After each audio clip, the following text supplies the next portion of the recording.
Hello everyone, this is Henan SHENGMAO machinery. Behind me is one type of our mobile concrete batching plant.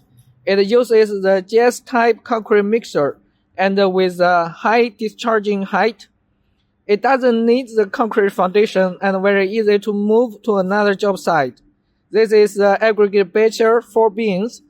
Below the aggregate batcher is the aggregate wing hopper and the conveyor belt.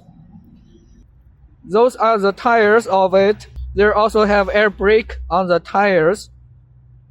So you can use a trunk to drag the concrete batching plant to transport it on the road at high speed. This is the control room, and we make the control room on the concrete batching plant to make it easier to install and move. Above concrete mixer, there are the wings of water, cement, and additive.